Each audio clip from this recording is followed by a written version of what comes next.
भारतीय बौद्ध महासभा नाशिक जिल्हा पश्चिम महिला कार्यकारिणीच्या वतीनं तथागत बुद्ध विहार इथं उपासिका महिला संघ यांच्या संयुक्त विद्यमानं 79व्या भारतीय स्वातंत्र्य दिन 15 ऑगस्ट रोजी सकाळी 9 वाजता झेंडा वंदन साजरा करण्यात आला।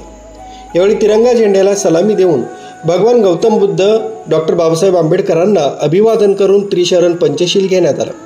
याप्रसंगी अध्यक्षा सुरेखाताई लोखंडे, उपाध्यक्षा मीनाताई साळवे, हिशोब तपासनीस सविताताई पवार, कार्यालयीन सचिव वैशाली आठवले, पर्यटन सचिव वनिताताई मोरे, संघटक कमलताई लोखंडे, वंदनाताई निकम, छायाताई सुरवाडे, माधुरीताई निकाळे, तथागत विहार उपासिका महिला मंडळ अध्यक्षा चंद्रकलाताई गांगुर्डे, सुभेदार मेजर एकनाथ भालेराव सर, सैनिक दशरथ दिनकर संस्कार, सचिव रत्नाकर साळवे गुरुजी, बौद्धाचार्य जितेंद्र कांबळे, गुरुजी निकमदादा आदींसह धम्म उपासिका धम्म उपासक मोठ्या संख्येने सहभागी होते। महामानवांना पंचांग प्रणाम। त्याचप्रमाणे संपूर्ण आंबेडकर घराण्याला देखील माझा मानाचा त्रिवार वंदन।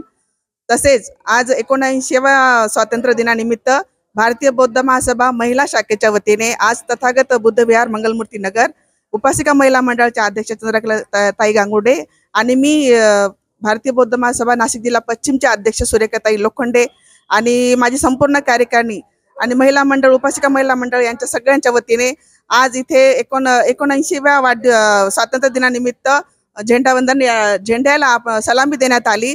डॉक्टर बाबासाहेब आंबेडकरांनी जे आपल्यावर उपकार केले त्यांचा आपण आज औचित्य साधून डॉक्टर बाबासाहेब आंबेडकरांना आज आपण इथे महामान वंदना दिली आणि त्याचप्रमाणे परेड सैनिकाची समता सैनिक दलाच्या परेडच्या वतीने सलामी सुद्धा दिलेली आहे। तर मी सुरेखा लोखंडे, भारतीय बौद्ध महासभेची जिल्हा अध्यक्ष, मी लोखंडे परिवार आणि माझ्या संपूर्ण कार्यकारिणीकडनं संपूर्ण माझ्या बुद्धिस्ट अनुयायांना आणि संपूर्ण देशाला मी स्वातंत्र्य दिनाच्या हार्दिक शुभेच्छा देते। जय भीम, नमो बुद्धाय। मुख्य संचालक संपादक रवींद्र जाधव, लोकराज्य न्यूज, नाशिक रोड।